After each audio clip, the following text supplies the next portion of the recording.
Hello. Today we'll be discussing violence due to a difference of cultures and how that interacts with one's identity in regards to in the name of identity. Specifically, page 12 in the paragraph I have chosen, and it goes from if he stopped to question now, which is about a very sort of a man of many identities, as you would say.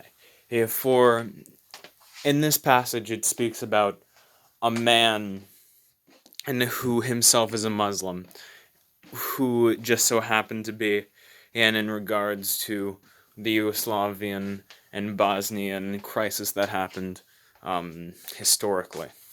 Now, well, if we delve into this deeper, we know that violence and the way identity collaborates with this was a heart of this sort of comparison that, and the author, Anne Moleff, has made. Now, the reason why he chose this, because it was such a bloody thing in history that happened, to accentuate the point that he is making about how violence causes and how violence interacts with identity, and what happens when one aspect of a man's identity is threatened. Now, as you can see, yeah, the man goes through different phases depending on if a part of his identity is threatened.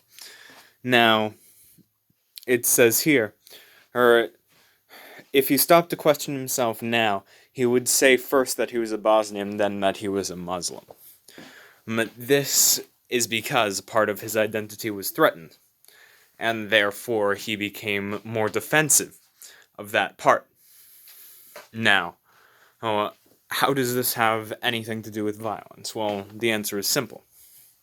Michael Ondaatje then goes on to prove and goes on to show that the main cause of violence, in the way I perceive it, as one person acting upon revenge or an anger on someone else to physically harm them, has everything to do with how identity interacts and what happens when identity is threatened in regards to that.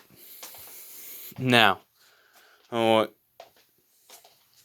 he goes on to say, and goes on to bring up all sorts of different examples. But more importantly, he goes on to explain what happens when one aspect of a person's identity is threatened, and the dangers that causes. Now, the primary danger of one's identity being threatened is it causes you to get defensive, as seen first in that example, and second, in the second paragraph, shan't risk trying to predict all the factors and parts of his identity, and then he goes on to say, in every era one other of his affections swelled up. That essentially means that his affections for one aspect or another of his identity have swelled up and caused him to become more defensive and more violent, more prone to lash out in anger than others. And then he goes on to explain how a certain part of his identity will go on to eclipse others. So, I will read you a direct quote from this 40-line passage. In every era one or another of his affections swelled up, so to speak, in such a way as to eclipse all the others, or is represented in his whole identity.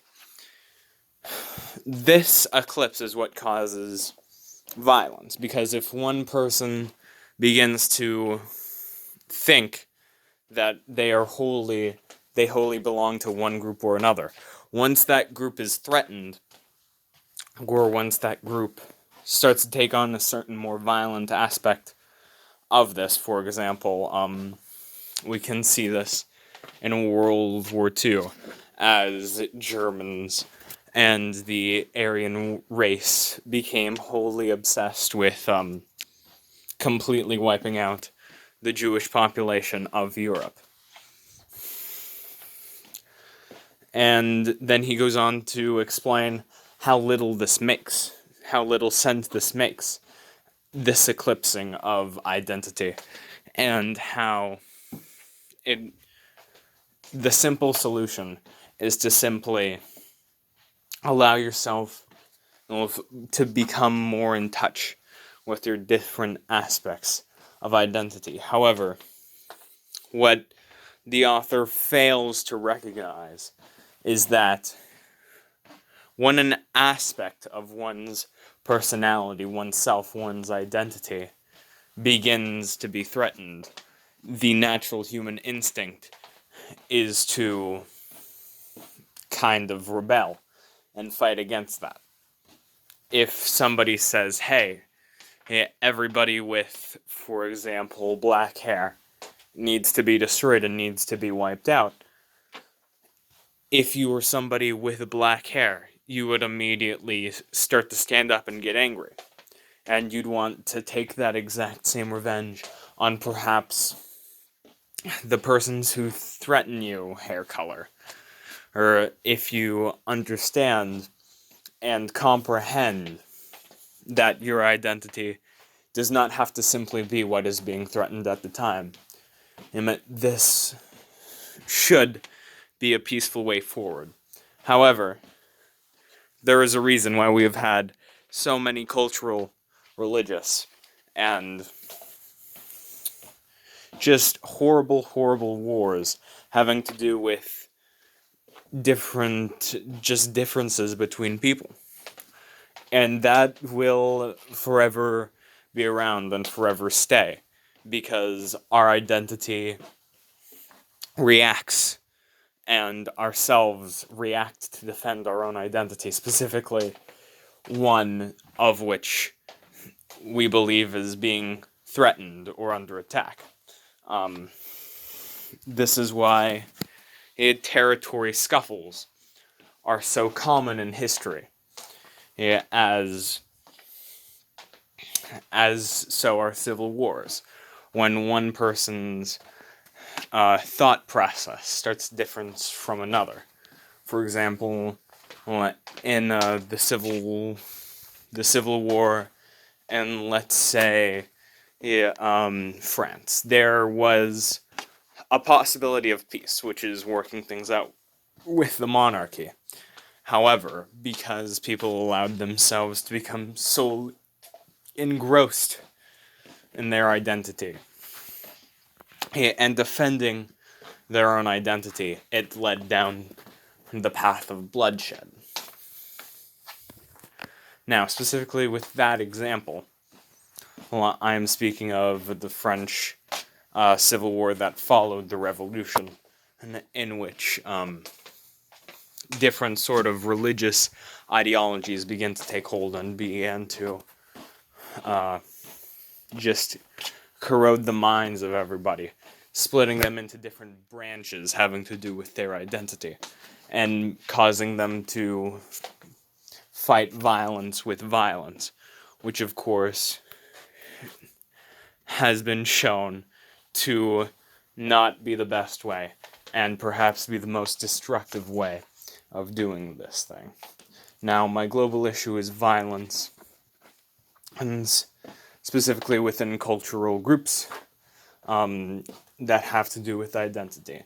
This is not only a global issue due to its current relevance, but the relevance that it has had throughout time and throughout history. This issue is one that is at play constantly, and still currently at play with places such as in the Middle East, with a good example would be Israel, which is a conflict of identity and a conflict of religion and territory, and just a whole mess of things having to do with people's identity and that being threatened. That concludes my presentation. Thank you for listening.